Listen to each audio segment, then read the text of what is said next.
Hello दोस्तों, कैसे हैं आप लोग। उम्मीद करते हैं अच्छे होंगे। दोस्तों, इस वीडियो में इम्पोर्टेंट जीएस क्वेश्चन देखने वाले हैं, तो आप लोग लास्ट तक ज़रूर बने रहिएगा।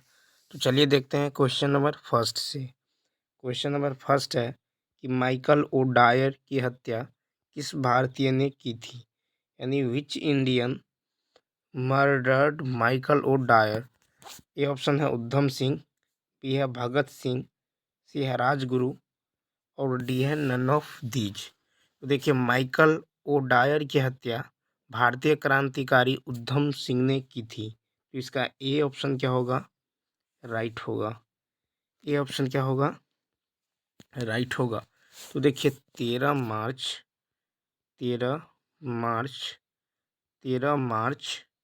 1940, ठीक है, 13 मार्च 1940 को लंदन में पंजाब के सुनाम नामक स्थान के सरदार उधम सिंह ने पंजाब के भूतपूर्व lieutenant governor Michael O'Dwyer की गोली मारकर हत्या कर दी। ठीक है, कहाँ पे, तो लंदन में। ठीक है, कहाँ पे, तो 13 मार्च 1940 को, 13 मार्च 1940 को लंदन में। ठीक है, 13 मार्च 1940 को लंदन लंदन में, ठीक है, गोली मारकर, ठीक है, गोली मारकर जो है हत्या कर दी। अब देखिए, 13 अप्रैल 1919 को अमृतसर में जलियांवाला बाग हत्याकांड। देखिए, अप्रैल 13 अप्रैल 1919 को, 13 अप्रैल 1919 को, ठीक है, अमृतसर में जलियांवाला बाग हत्याकांड हुआ। डॉक्टर सतपाल और सैफुद्दीन किचलू की गिरफ्तारी के विरोध में ही ये रईस जनसभा पर जनरल डायर ने अंधाधुंध गोलियां चलवाई। जलियांवाला बाग हत्याकांड में हंसराज नामक भारतीय ने डायर का सहयोग किया था। ठीक है, तो डायर का सहयोग किसने किया था। देखिए, डायर का सहयोग जो है, ठीक है, डायर को सहयोग किसने किया था, तो डायर को जो सहयोग किया था, डायर का सहयोग किया था हंसराज। ठीक है, हंसराज, ठीक है, जो क्या था, भारतीय था। क्या था, तो ये भारतीय था। ठीक है, अब देखिए, शंकर नायर ने जालियांवाला बाग हत्याकांड के विरोध में वायसराय की, ठीक है, कार्यकारिणी परिषद के सदस्य से इस्तीफा दे दिए। जालियांवाला बाग कभी जल कभी जो है जला नामक व्यक्ति की संपत्ति थी।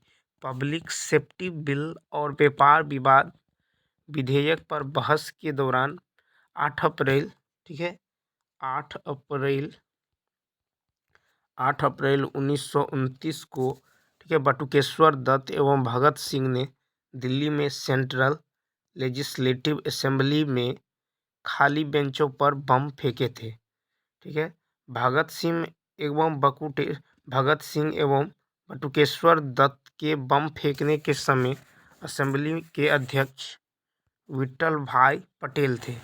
ठीक है, विट्ठल भाई पटेल थे। इतने बातों को याद रखना है। तो चलिए देखते हैं नेक्स्ट क्वेश्चन। देखिए, नेक्स्ट क्वेश्चन है कि भारत में पहली पंचवर्षीय योजना का आधार क्या था, यानी what was the basis of the first 5 year plan in India. तो देखिए, ए ऑप्शन है हेरोड डोमर मॉडल, बी है JL मॉडल, सी है महालनोबिस मॉडल और डी है नन ऑफ दीज। तो देखिए, भारत में पहली पंचवर्षीय योजना का आधार हेरोड डोमर मॉडल था। तो इसका ए ऑप्शन क्या होगा, राइट होगा। यानी पहली पंचवर्षीय योजना किस मॉडल पर आधारित था, तो हेरोड डोमर मॉडल पर आधारित था। और देखिए, प्रथम पंचवर्षीय योजना 1 अप्रैल 1951 से 31 मार्च 1951 तक लागू की गई थी।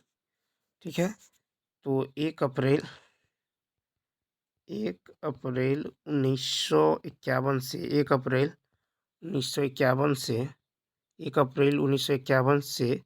31 मार्च, ठीक है, 31 मार्च 1956 तक। ठीक है, 31 मार्च 1956 तक जो है पहली पंचवर्षीय योजना का जो है कार्यकाल रहा। अब देखिए प्रथम पंचवर्षीय योजना में मुख्य प्राथमिकता कृषि एवं सिंचाई पर जो है बल दिया गया। ठीक है, द्वितीय पंचवर्षीय योजना जो है पीसी महालनोबिस मॉडल पर आधारित थी। देखिए दूसरी जो है सेकेंड पंचवर्षीय योजना जो है ये जो है महालनोबिस मॉडल पर क्या थी, आधारित थी। द्वितीय पंचवर्षीय योजना में भारी उद्योगों को सर्वोच्च प्राथमिकता दिया गया। नियोजित अर्थव्यवस्था की शुरुआत 1928 में पूर्व सोवियत संघ रूस से हुआ है। ठीक है, कहाँ से, रूस से हुआ है। तो इतने बातों को याद रखना है। तो चलिए देखते हैं नेक्स्ट क्वेश्चन। देखिए नेक्स्ट है कि माइकल ओडायर, देखिए ये क्वेश्चन जो है रिपीट हो गया है कि माइकल ओडायर की हत्या किस भारतीय ने की थी, यानी which Indian murder Michael O'Dwyer, तो किसने, तो उधम सिंह। तो इसका ए ऑप्शन क्या होगा, राइट होगा। चलिए देखते हैं नेक्स्ट क्वेश्चन। चूंकि चलिए देखिए क्वेश्चन नंबर 5 है कि प्रथम ब्रिटिश यात्री कौन था जिन्होंने बिहार की यात्रा किया था। ठीक है, प्रथम ब्रिटिश यात्री कौन था जिन्होंने बिहार की यात्रा किया था, यानी who was the first British traveller who visited Bihar. ये ऑप्शन है राल्फ फिच, बी है पीटर मुंडी, सी है सर टॉम्स रो और डी है नन ऑफ दीज। तो देखिए बिहार की यात्रा करने वाला प्रथम ब्रिटिश यात्री राल्फ फिच था। कौन था, राल्फ फिच। इसका ए ऑप्शन क्या होगा, राइट होगा। ठीक है, देखिए राल्फ फिच जो है ये अकबर के समय भारत आया था। राल्फ फिच जो है कब आया था, तो अकबर के समय। ठीक है, राल्फ फिच जो है भारत आया था, अकबर के समय आया था। ठीक है, और देखिए सर टॉम्स रो जो है, सर टॉम्स रो जो है, सर टॉम्स रो जहांगीर के दरबार में 1615 ईस्वी में आया था। कब आया था, तो 1615 ईस्वी में आया था। ठीक है, जहांगीर के दरबार में आने वाले प्रथम अंग्रेज कैप्टन हॉकिंस था। अब देखिए जहांगीर के, ठीक है जहांगीर, ठीक है जहांगीर, जहांगीर के दरबार में, जहांगीर के दरबार में, जहांगीर के दरबार में आने वाले, जहांगीर के दरबार में आने वाले प्रथम अंग्रेज, ठीक है प्रथम अंग्रेज, प्रथम अंग्रेज जो है, प्रथम अंग्रेज कैप्टन, कैप्टन प्रथम अंग्रेज कैप्टन हॉकिंस, कैप्टन हॉकिंस था, कैप्टन हॉकिंस था। ठीक है, ये कब आया था, तो अप्रैल 1609 ईस्वी में। ठीक है, कब आया था, तो अप्रैल 1609 ईस्वी में आया था। ठीक है, अब देखिए भारत में प्रथम अंग्रेजी फैक्ट्री सूरत में स्थापित किया गया। भारत में जो है प्रथम जो है, देखिए भारत में प्रथम, भारत में प्रथम, भारत में, ठीक है भारत में प्रथम, भारत में प्रथम अंग्रेजी फैक्ट्री, भारत में प्रथम अंग्रेजी फैक्ट्री, फैक्ट्री भारत में प्रथम अंग्रेजी फैक्ट्री जो है ये सूरत में, ठीक है कहाँ पे, तो सूरत में स्थापित किया गया था। कब स्थापित किया गया था, तो 1608 ईस्वी में। ठीक है, 1608 में। भारत में यूरोपीय शक्तियों के आगमन का क्रम इस प्रकार है। अब देखिए भारत में जो यूरोपीय, भारत में यूरोपीय, भारत में यूरोपीय शक्ति, भारत में यूरोपीय शक्तियों के क्रम, के क्रम, पहला देखिए पहला कौन था, तो ठीक है तो देखिए पुर्तगीज, उसके बाद डच, ठीक है उसके बाद अंग्रेज, उसके बाद था अंग्रेज, उसके बाद है डेनिस, ठीक है डेनिस, और उसके बाद है फ्रांसीसी।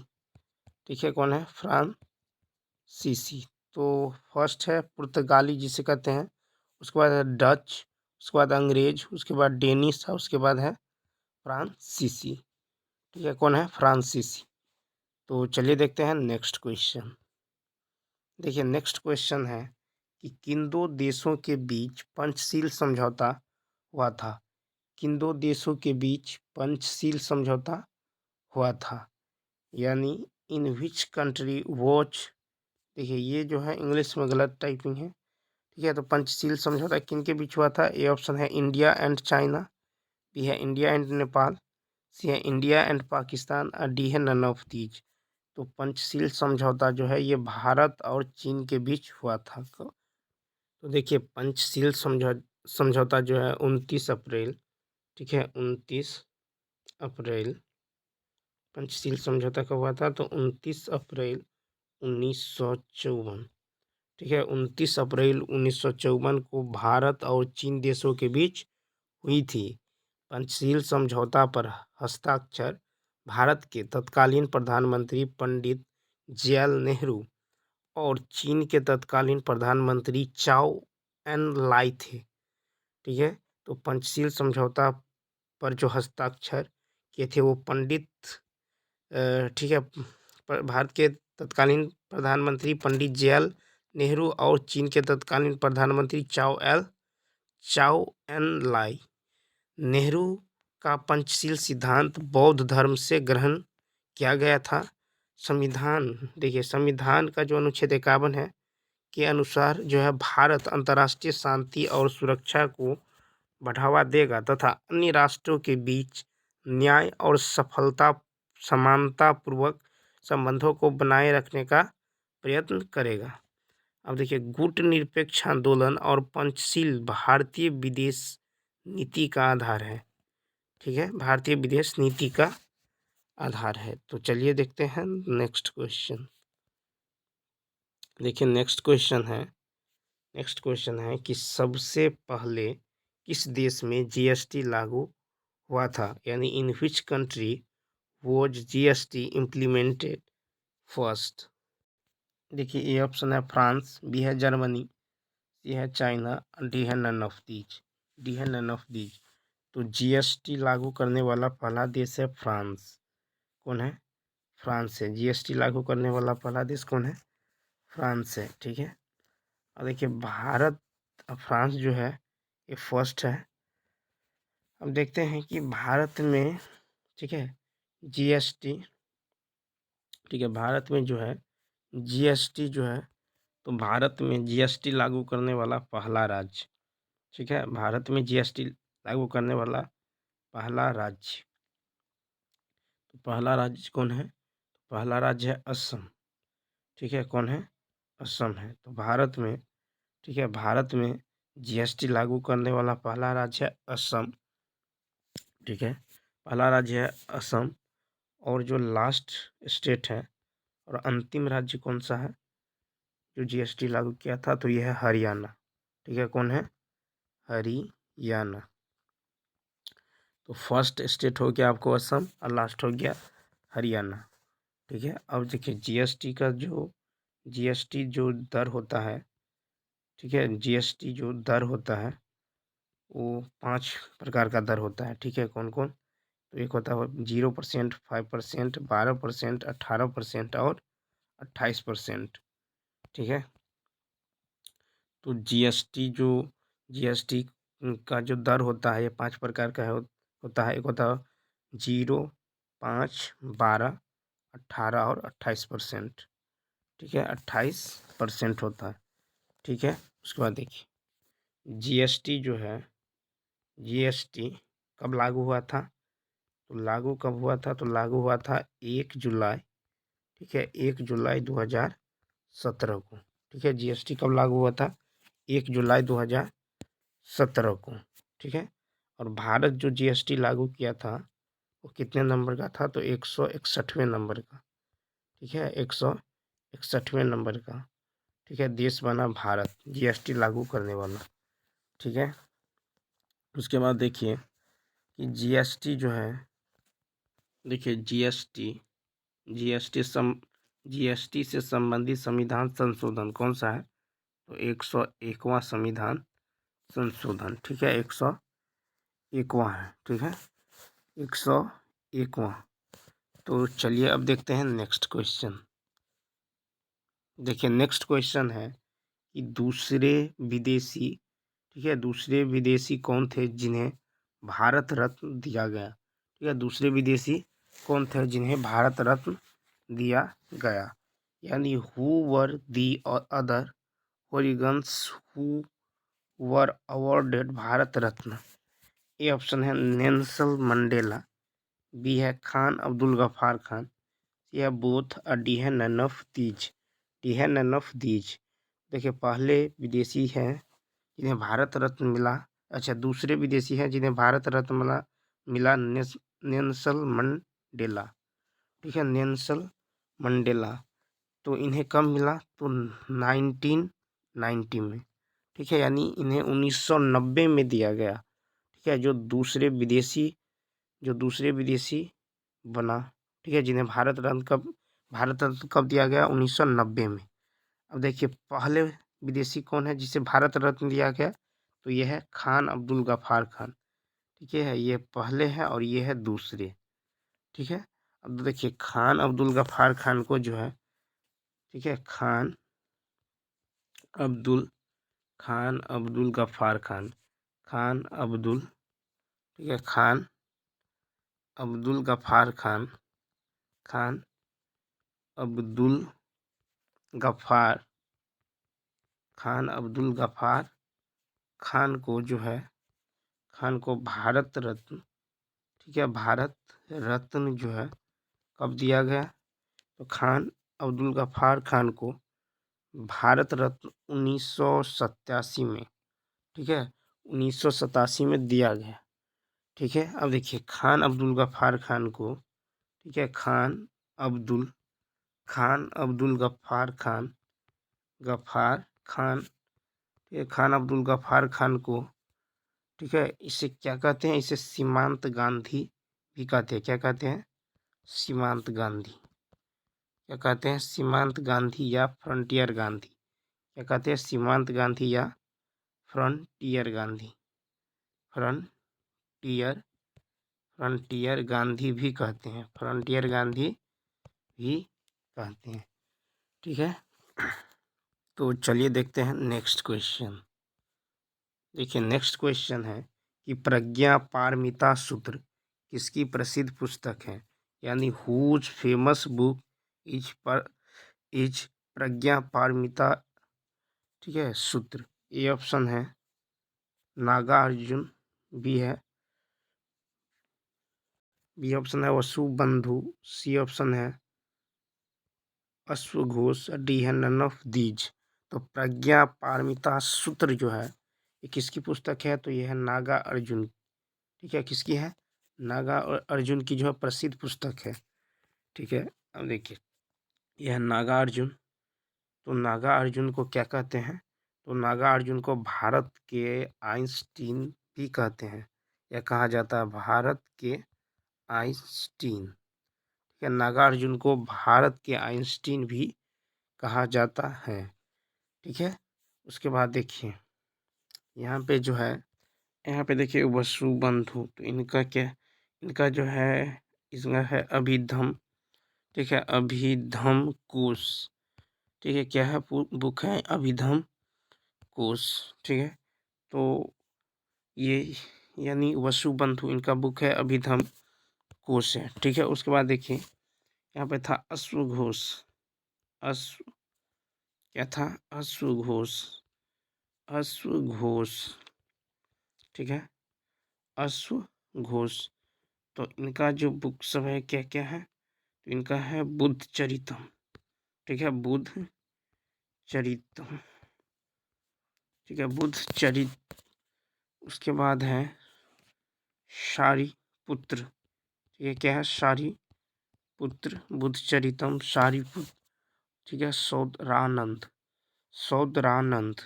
क्या है, सौदरानंद।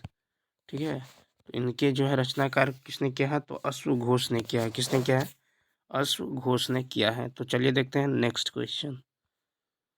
देखिए नेक्स्ट क्वेश्चन है कि राष्ट्रपति पद का प्रावधान किस अनुच्छेद में है, यानी in which article is the provision for the post of president. ठीक है, तो राष्ट्रपति पद का प्रावधान जो है ये है ठीक है, प्रावधान ये है आर्टिकल 52 यानी 52 में, अनुच्छेद 52 में। ठीक है, अब देखिए अनुच्छेद 54 में क्या है, तो निर्वाचन से संबंधित है, राष्ट्रपति का निर्वाचन। ठीक है, तो अनुच्छेद 54 में जो है राष्ट्रपति का निर्वाचन का प्रावधान है। अब देखिए अनुच्छेद 53 में क्या है, तो अनुच्छेद 53 में कार्यपालिका, ठीक है, क्या है, कार्यपालिका प्रमुख की चर्चा है। ठीक है, कार्यपालिका प्रमुख की चर्चा है। चलिए इसे रिलेटेड देख लेते हैं। अब देखिए अनुच्छेद आर्टिकल 61, अनुच्छेद 61 में क्या है, तो महाभियोग।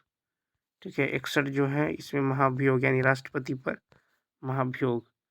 ठीक है, इसकी चर्चा है। अब देखिए आर्टिकल 60 में क्या है, तो आर्टिकल 60 में शपथ, क्या है, शपथ।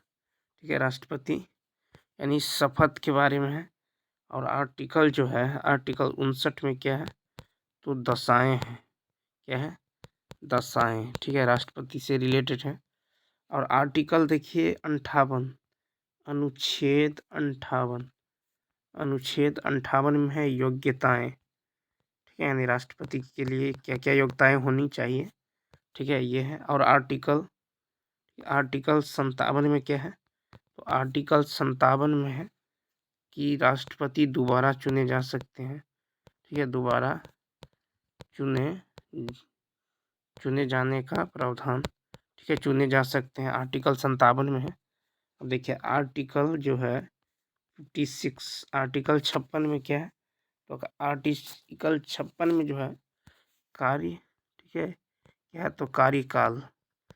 ठीक है, राष्ट्रपति का कार्यकाल, इसके बारे में बताया गया है। और आर्टिकल 55 में कोटा के बारे में है। ठीक है, राष्ट्रपति से रिलेटेड। और आर्टिकल जो है आर्टिकल 54 में क्या है, तो आर्टिकल 54 में निर्वाचन। ठीक है, आर्टिकल 54 में क्या है, निर्वाचन है, राष्ट्रपति का ही है। फिर देखिए आर्टिकल 53 में जो है कार्यपालिका, क्या है, कार्यपालिका प्रमुख के बारे में है। और आर्टिकल जो है 52 में है ये राष्ट्रपति का पद। ठीक है, राष्ट्रपति पद के बारे में जिक्र है। तो इतनी बातें याद रखना है। ठीक है, इतने बातों को क्या करना है, याद रखना है। अब देखिए यदि उपराष्ट्रपति की बात करें, ठीक है, ठीक है, उपराष्ट्रपति की यदि बात करें, तो उपराष्ट्रपति के पद का प्रावधान जो है, पद का प्रावधान ये आर्टिकल 63 में है। ठीक है, राष्ट्रपति के पद का प्रावधान किस में है, तो आर्टिकल 63 में। ठीक है, आर्टिकल 63 में है। वहीं आर्टिकल 64 में जो है, ठीक है, आर्टिकल 64 में क्या है, तो सभापति के रूप में, ठीक है, सभापति के प्रमुख,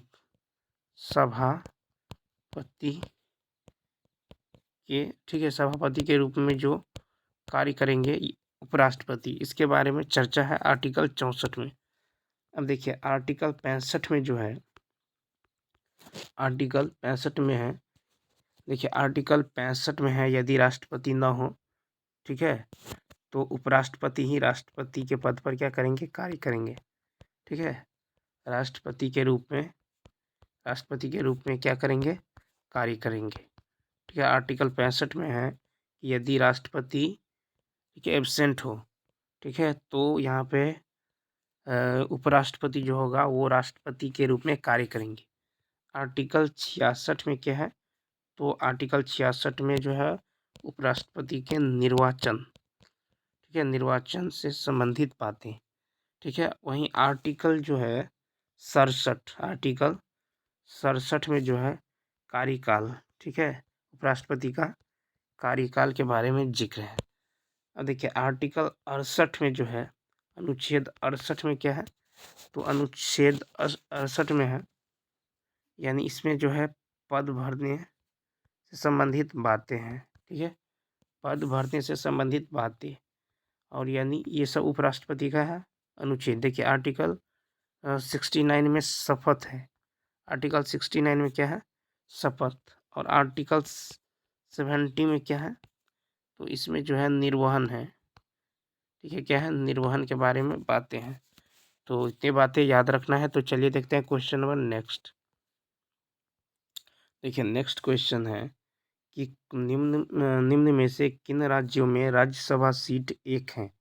ठीक है, यानी which of the flowing states has one Rajya Sabha seat, यानी किन राज्यों में जो है राज्यसभा सीट एक है? ए ऑप्शन है त्रिपुरा, बी है मेघालय, सी है सिक्किम और डी है none of all of the above. ठीक है, तो देखिए राज्यसभा सीट जो है एक किन किन राज्यों में है? तो त्रिपुरा में है, उसके बाद मेघालय में है, उसके बाद सिक्किम में है, यानी ऑल ऑफ द एबव, यानी इसका जो है डी ऑप्शन क्या होगा? राइट होगा। डी ऑप्शन क्या होगा? राइट होगा। यानी त्रिपुरा में राज्यसभा सीट कितना है? एक है। में ठीक है, उसके बाद मेघालय में राज्यसभा सीट कितना है? एक है। उसके बाद सिक्किम में राज्यसभा सीट कितना है? एक है। तो इसका डी ऑप्शन क्या होगा? राइट होगा। तो चलिए इससे रिलेटेड फैक्ट देखते हैं। जैसे देख लीजिए, यदि आपसे कहें कि मेघालय में, ठीक है, मेघालय में राज्यसभा सीट, ठीक है, मेघालय में राज्यसभा सीट कितना है? तो एक है मेघालय में। ठीक है, उसके बाद देखिए नागालैंड में कितना है? नागालैंड, तो नागालैंड में राज्यसभा सीट कितना है? तो एक है। ठीक है, उसके बाद देखिए सिक्किम में, ठीक है, सिक्किम, तो सिक्किम में राज्यसभा सीट कितना है? तो सिक्किम में राज्यसभा सीट एक है। सिक्किम में राज्यसभा सीट कितना है? एक है। और त्रिपुरा, ठीक है, त्रिपुरा में राज्यसभा सीट कितना है? तो त्रिपुरा में राज्यसभा सीट एक है। त्रिपुरा में राज्यसभा सीट एक है। तो मेघालय में राज्यसभा सीट एक है, नागालैंड में एक है, सिक्किम में एक है और त्रिपुरा में एक। देखिए त्रिपुरा के बाद देखिए अरुणाचल प्रदेश, अरुणाचल प्रदेश, अरुणाचल प्रदेश में जो है राज्यसभा सीट कितना है? एक है। उसके बाद देखिए मिजोरम, क्या है? मिजोरम, तो मिजोरम में राज्यसभा सीट कितना है? मिजोरम में भी राज्यसभा सीट कितना है? एक है। मिजोरम में भी राज्यसभा सीट कितना है? एक है। ठीक है, उसके बाद जो है देखिए मणिपुर, क्या है? मणिपुर, तो मणिपुर में राज्यसभा सीट कितना है? तो यहाँ भी एक है। मणिपुर में भी राज्यसभा सीट कितना है? एक है। उसके बाद देखिए नेक्स्ट पेज में जैसे असम में, ठीक है, असम में राज्यसभा सीट कितना है? तो 7 है। असम में राज्यसभा सीट 7 है। लोकसभा सीट कितना है? तो लोकसभा सीट है 4, यानी 14, लोकसभा सीट है 14। ठीक है, अब देखिए जैसे असम हो गया, उसके बाद मेघालय, असम, मेघालय, असम, मेघालय, नागालैंड, असम, मेघालय, नागालैंड। ठीक है, असम, मेघालय, नागालैंड, त्रिपुरा, असम, मेघालय, नागालैंड, त्रिपुरा, अरुणाचल प्रदेश, अरुणाचल प्रदेश, उसके बाद मिजोरम, अरुणाचल प्रदेश, मिजोरम, ठीक है, मिजोरम, और उसके बाद मणिपुर, मणिपुर। इन राज्यों को क्या कहते हैं? इन राज्यों को क्या कहते हैं? तो राज्य को 7 सिस्टर्स कहते हैं। क्या कहते हैं? 7 सिस्टर। ठीक है, क्या कहते हैं? 7 सिस्टर। ठीक है, 7 सिस्टर कहते हैं। अब चलिए नेक्स्ट देख लेते हैं। अब जैसे देखिए हिमाचल प्रदेश, ठीक है, हिमाचल, हिमाचल प्रदेश, उसके बाद उत्तराखंड, हिमाचल प्रदेश, उत्तराखंड और दिल्ली, हिमाचल प्रदेश, उत्तराखंड और दिल्ली। ठीक है, यहाँ पे जो है राज्यसभा की कितनी सीटें हैं? तो यहाँ पे राज्यसभा की 3 सीटें हैं। ठीक है, कितना है? 3 सीटें हैं, हिमाचल प्रदेश, उत्तराखंड और दिल्ली में। ठीक है, उसके बाद देखिए नेक्स्ट देख लेते हैं। नेक्स्ट देखिए महाराष्ट्र, महाराष्ट्र, महाराष्ट्र, तो महाराष्ट्र में जो है राज्यसभा की कितनी सीटें हैं? तो महाराष्ट्र में राज्यसभा की 19 सीटें हैं। ठीक है, यूपी में कितना है? उत्तर प्रदेश में तो 31 है। उत्तर प्रदेश में सबसे ज़्यादा है 31। ठीक है, बिहार में देख लीजिए, बिहार में राज्यसभा सीट कितना है? 16 है। और ठीक है, पश्चिम बंगाल में जो है, पश्चिम बंगाल में भी पश्चिम बंगाल में भी राज्यसभा सीट कितना है? तो यहाँ भी 16 है। पश्चिम बंगाल में राज्यसभा सीट कितना है? तो 16 है। ठीक है, 16 है। ठीक है, राजस्थान में देख लीजिए, राजस्थान। तो राजस्थान में जो है राज्यसभा सीट कितना है? तो 10 है। राजस्थान में कितना है? 10 है। उड़ीसा में भी राज्यसभा सीट कितना है? तो 10 ही है उड़ीसा में भी। ठीक है, उसके बाद एमपी यानी मध्य प्रदेश। मध्य प्रदेश में कितना है? 11 है। मध्य प्रदेश में कितना है? 11 है। उसके बाद गुजरात। ठीक है, तो गुजरात में कितना है राज्यसभा सीट? 11 है गुजरात में भी। गुजरात के बाद देखिए आंध्र प्रदेश। ठीक है, आंध्र प्रदेश, यहाँ भी राज्यसभा सीट कितना है? तो 11 है। ठीक है, कितना है? 11 है। कर्नाटक। ठीक है, कर्नाटक में राज्यसभा सीट कितना है? तो 12 है। कर्नाटक में राज्यसभा सीट कितना है? 12 है। गोवा में कितना है राज्यसभा सीट? तो गोवा में राज्यसभा सीट 1 है। कितना है? 1 है। तो चलिए देखते हैं नेक्स्ट क्वेश्चन। देखिए नेक्स्ट है कि निम्न में से कौन सी झील जम्मू कश्मीर में स्थित है? यानी which of the flowing lakes is located in Jammu and Kashmir? Jammu and Kashmir. A option है वुलर झील, बी है लेगून झील, सी है कांवर, डी है नन ऑफ दीज।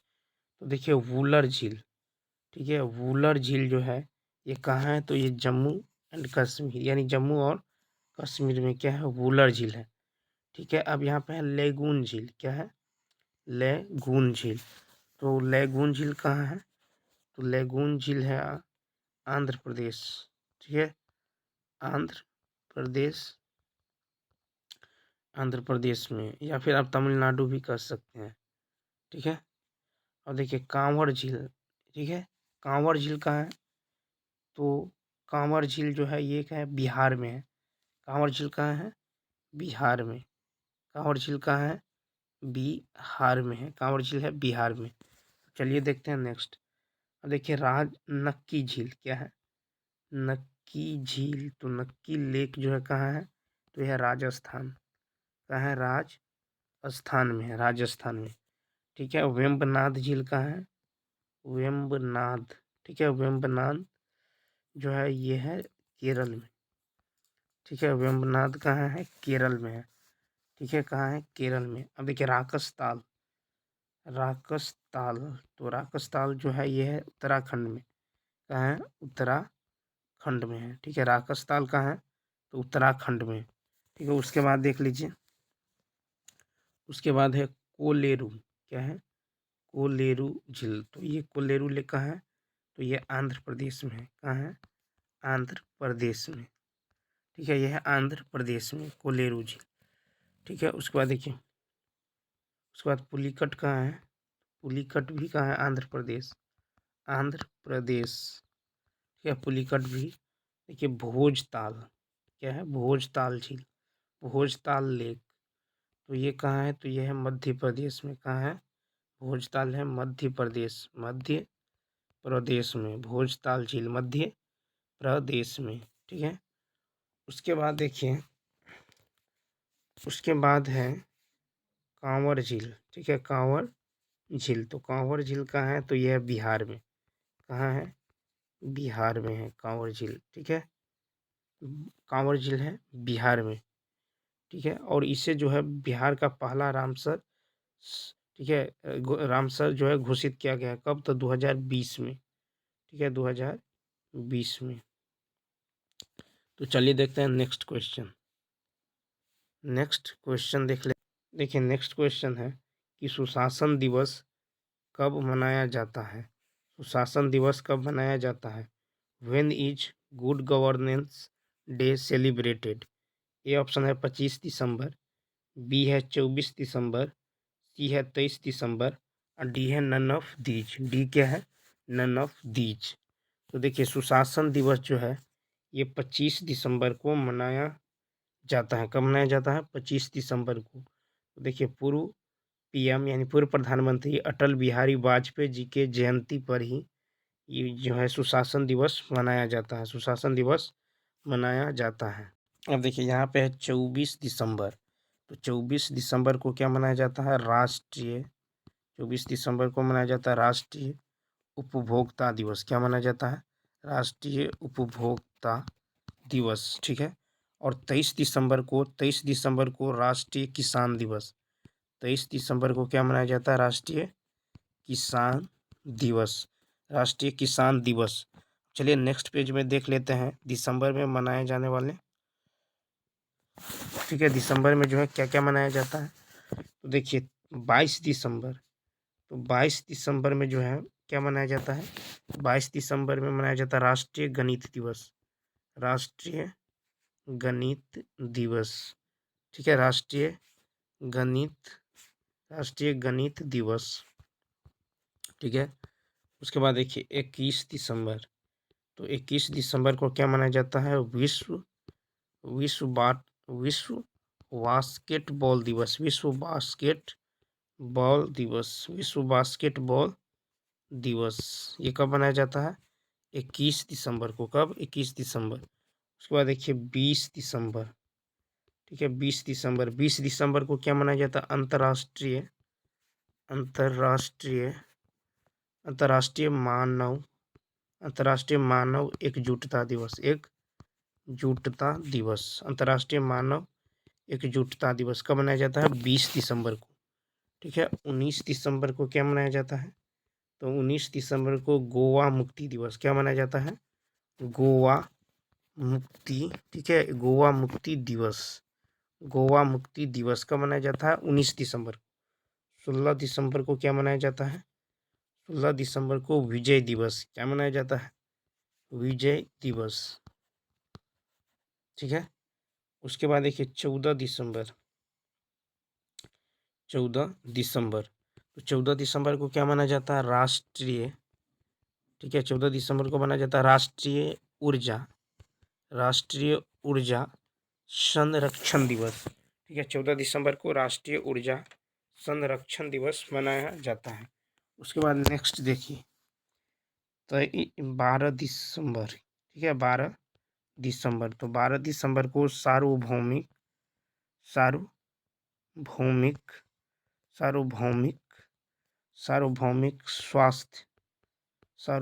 स्वास्थ्य कवरेज दिवस।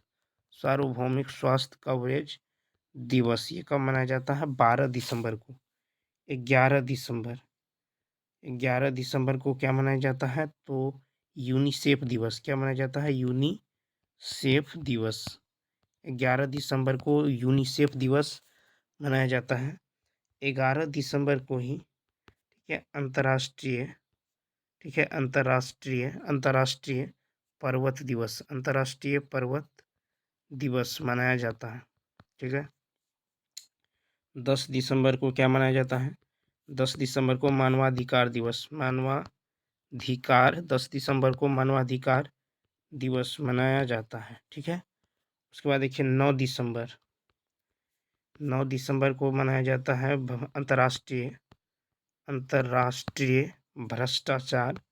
अंतर्राष्ट्रीय भ्रष्टाचार विरोधी दिवस।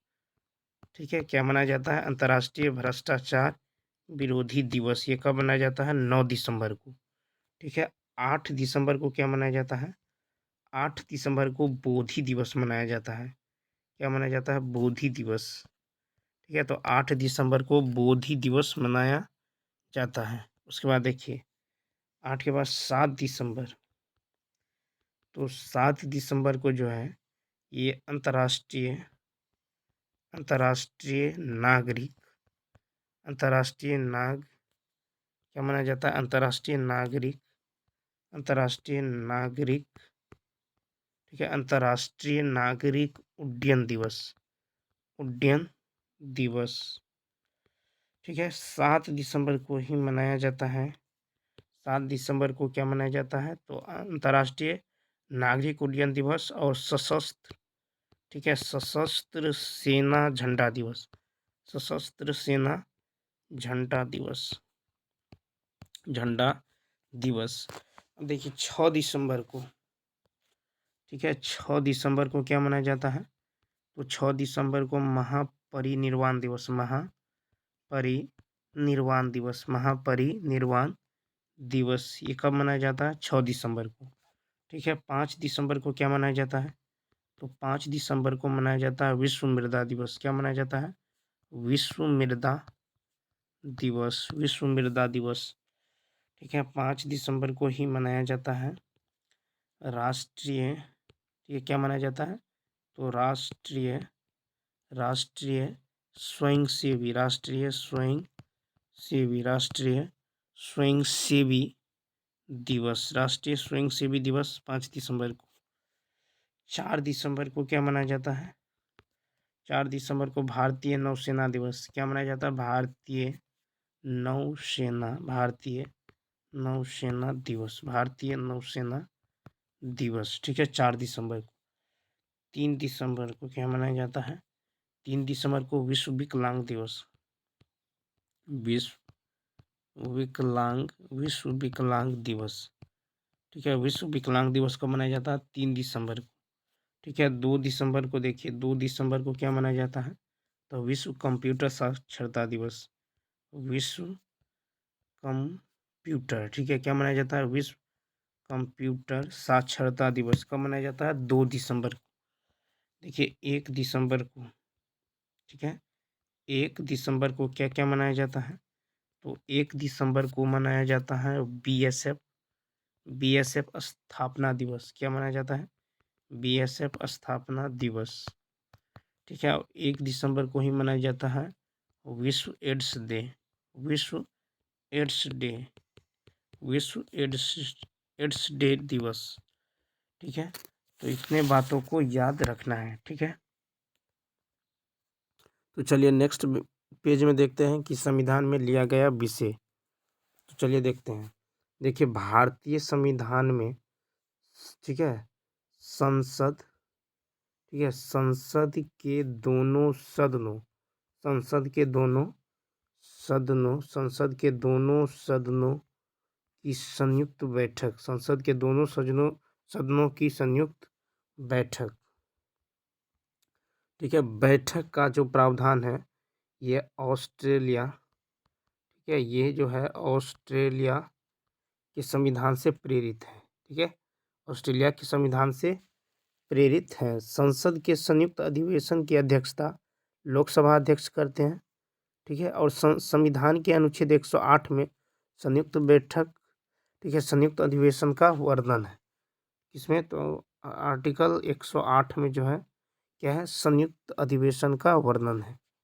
ठीक है, अब देखिए तो समवर्ती सूची, ठीक है, समवर्ती सूची, उसके बाद संयुक्त अधिवेशन, संयुक्त अधिवेशन, ये जो है किस देश के संविधान से लिया गया है? तो ऑस्ट्रेलिया। ठीक है, ऑस्ट्रेलिया, ठीक है, ऑस्ट्रेलिया। तो समवर्ती सूची और संयुक्त अधिवेशन ये जो है ऑस्ट्रेलिया के संविधान से प्रेरित हैं। अब चलिए नेक्स्ट देखिए, मौलिक अधिकार क्या है?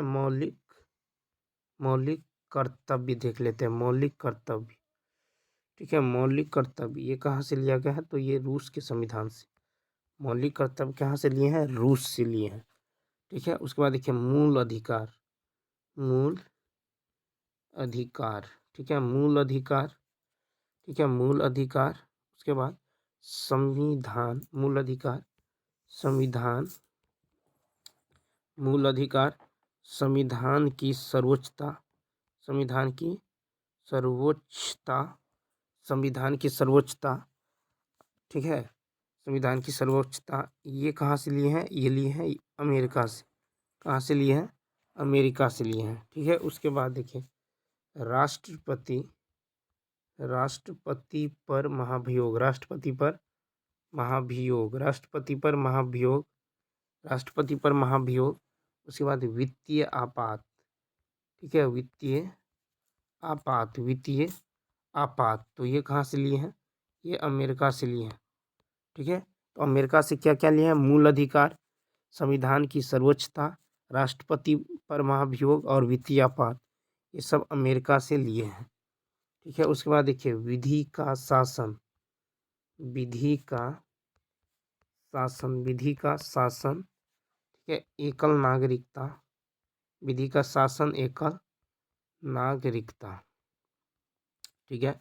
तो विधि का शासन, ठीक है, उसके साथ साथ एकल नागरिकता, ये कहाँ से लिए हैं? ये ब्रिटेन के संविधान से।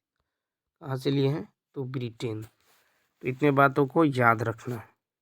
तो चलिए नेक्स्ट पेज में देखते हैं कि फिल्म पुरस्कार जो है किस सर्वश्रेष्ठ अभिनेता को मिला है। चलिए देख लेते हैं।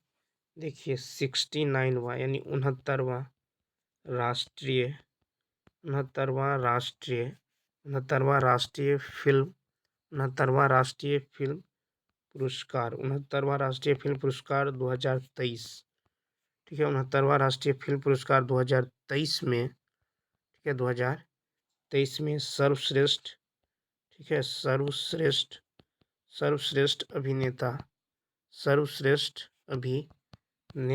अल्लू अर्जुन, ठीक है, सर्वश्रेष्ठ अभिनेता अल्लू अर्जुन को, ठीक है, अल्लू अर्जुन को चुना गया है, ठीक है। तो 69वां राष्ट्रीय फिल्म पुरस्कार 2023 में सर्वश्रेष्ठ अभिनेता अल्लू अर्जुन को चुना गया है, ठीक है। अब देखिए 68वां 68वां राष्ट्रीय 68वां राष्ट्रीय 68वां राष्ट्रीय फिल्म पुरस्कार 68वां राष्ट्रीय फिल्म पुरस्कार 2022।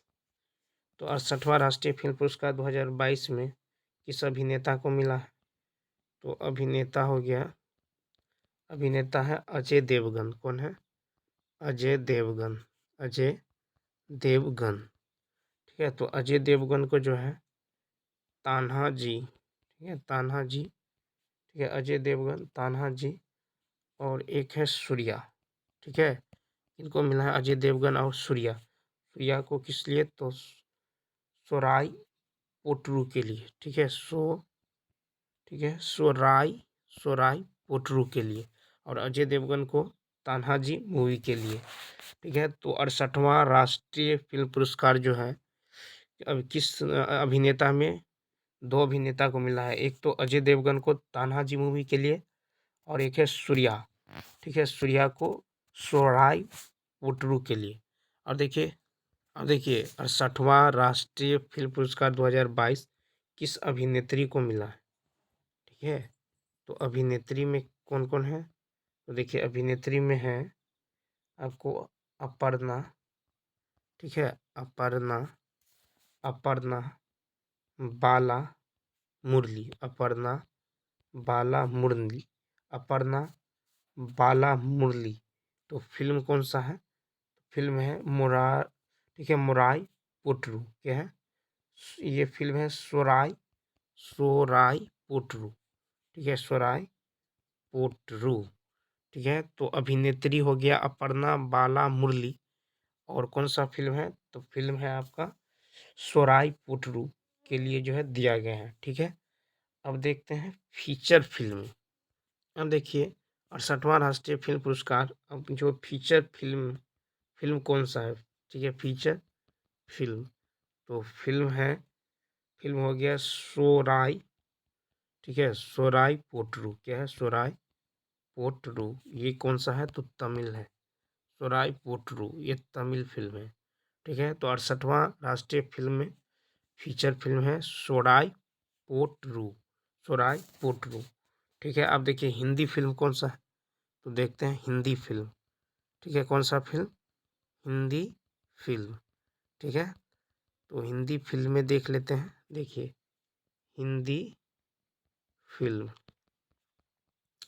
तो हिंदी फिल्म कौन सा है? तो हिंदी फिल्म है तुलसीदास जूनियर। क्या है? तुलसीदास जूनियर, ठीक है। तो हिंदी में जो है फिल्म है तुलसीदास जूनियर। इसको 68वां राष्ट्रीय फिल्म पुरस्कार 2022 मिला है, ठीक है। और निर्देशक देख लेते हैं। अब देखिए निर्देशक, ठीक है, निर्देशक जिन्हें 68वां राष्ट्रीय फिल्म पुरस्कार मिला है, तो निर्देशक हैं सच्चिदानंद। कौन है? ठीक है, सच्चिदानंद, ठीक है, क्या है? तो ठीक है, सच्चिदानंद के आर, सच्चिदानंद के आर, जिन्हें 68वां राष्ट्रीय फिल्म पुरस्कार 2022 मिला है। ठीक है, उसके बाद देखिए, अब चलिए नेक्स्ट पेज में देख लेते हैं 69वां 69, ठीक है, 69वां 69वां राष्ट्रीय 69वां राष्ट्रीय 69वां राष्ट्रीय फिल्म पुरस्कार 69वां राष्ट्रीय फिल्म पुरस्कार 2023 तो किस अभिनेता को मिला है? तो अभिनेता में हो गया आपको अल्लू अर्जुन। ठीक है, अल्लू अर्जुन, अल्लू अर्जुन। कौन सा फिल्म है? तो पुष्पा। अल्लू अर्जुन को पुष्पा फिल्म के लिए दिया गया है। ठीक है, तो 69वां राष्ट्रीय फिल्म पुरस्कार 2023 जो है किस अभिनेता को मिला है? तो अल्लू अर्जुन, अल्लू अर्जुन को मिला है। ठीक है, किस फिल्म के लिए? तो पुष्पा दी राइज। ठीक है, उसके बाद देखिए अभिनेत्री में किसको मिला है? तो अभिनेत्री हो गया आपको, अभिनेत्री है आलिया भट्ट और कृति सेनन। कौन है? आलिया भट्ट, आलिया भट्ट, आलिया भट्ट और कृति सेनन, आलिया भट्ट और कृति सेनन। ठीक है, आलिया भट्ट और कृति सेनन, कृति सेनन। तो 69वां राष्ट्रीय फिल्म पुरस्कार 2023 किस अभिनेता को मिला है?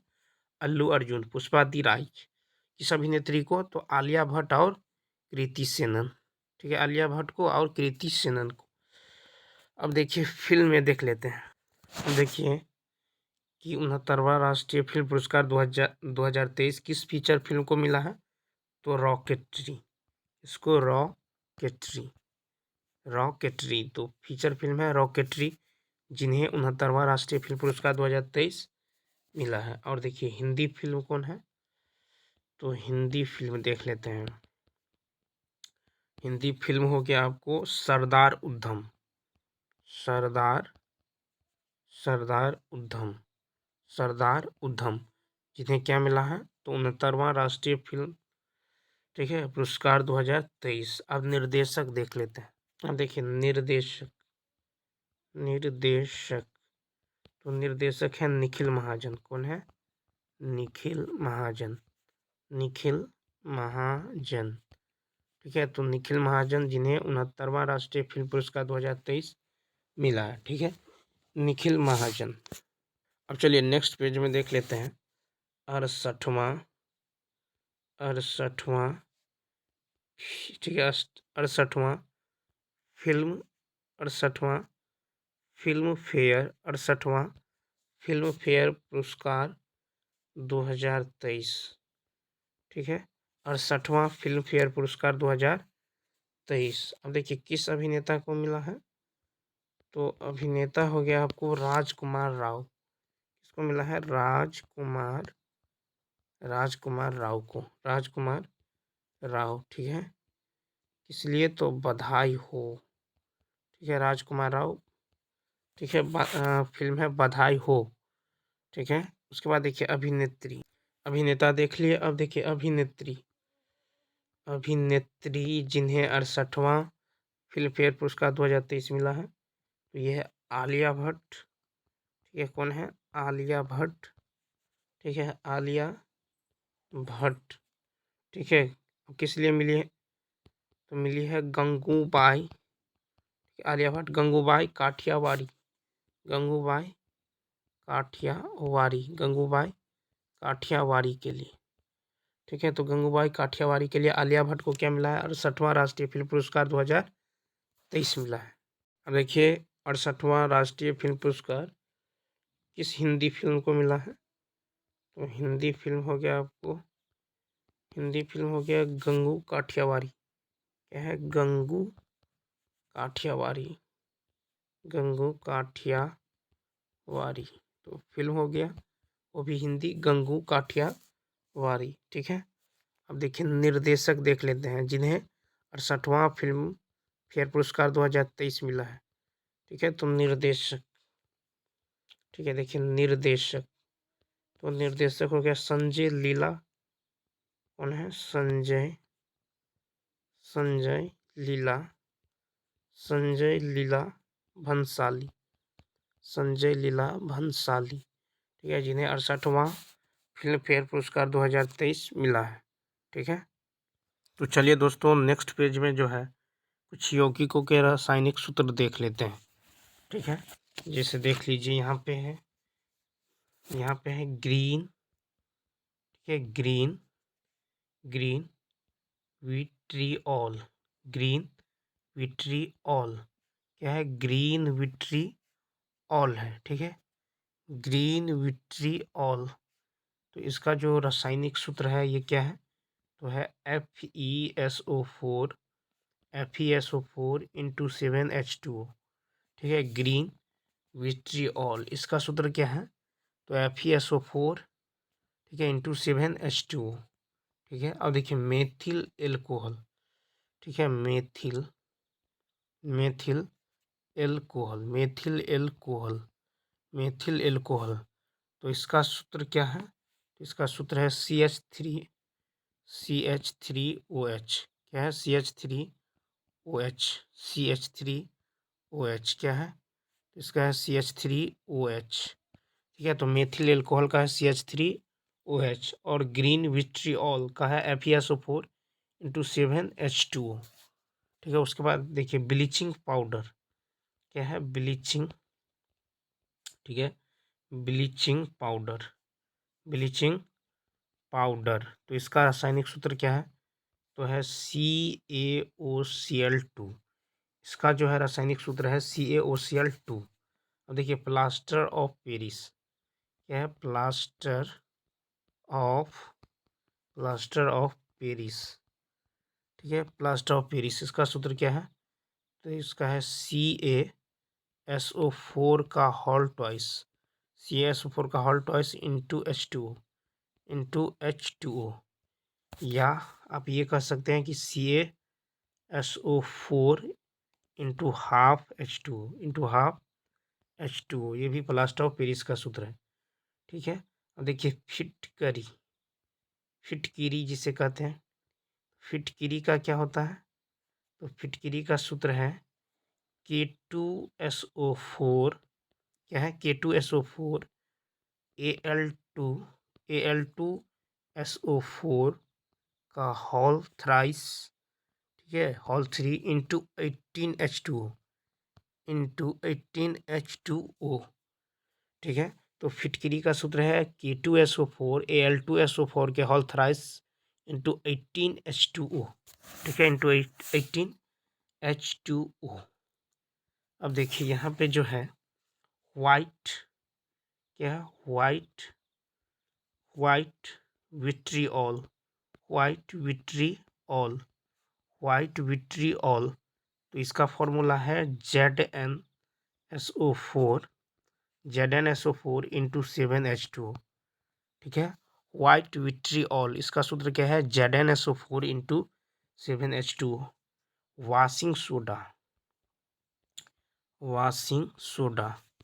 तो वाशिंग सोडा का सूत्र क्या है, वाशिंग सोडा का सूत्र है Na2, वाशिंग सोडा का सूत्र है Na2CO3 इंटू 10H2O। ठीक है, वाशिंग सोडा का सूत्र क्या है, Na2CO3 इंटू 10H2O। अब देखिए बेकिंग सोडा, क्या है, बेकिंग सोडा, तो बेकिंग सोडा का है NaHCO3, बेकिंग सोडा का सूत्र है NaHCO3। ठीक है, और वाशिंग सोडा का है Na2CO3 into 10H2O। White vitriol ZnSO4 into 7H2O। Green vitriol FeSO4 into 7H2O। और फिटकिरी का है K2SO4 Al2SO4 के whole thrice into 18H2O। Plaster of Paris का है CaSO4 into half H2O। Bleaching powder का है CaOCl2। ठीक है, मेथिल एल्कोहल का है CH3OH। उसके बाद देखिए क्या है, मोहर साल्ट, तो इसका सूत्र है FeSO4, क्या है, FeSO4 NH4 FeSO4 NH4 NH4 NH4 2SO4 NH4 2SO4 into 6H2 तो मोहर साल्ट का सूत्र है FeSO4 NH4 2SO4 into 6H2O। तो चलिए दोस्तों, इस वीडियो में इतना ही। यदि यह वीडियो अच्छा लगा हो तो लाइक, शेयर और सब्सक्राइब करना ना भूलें। तो चलिए मिलते हैं नेक्स्ट वीडियो में। इस वीडियो में इतना ही। Thanks for watching.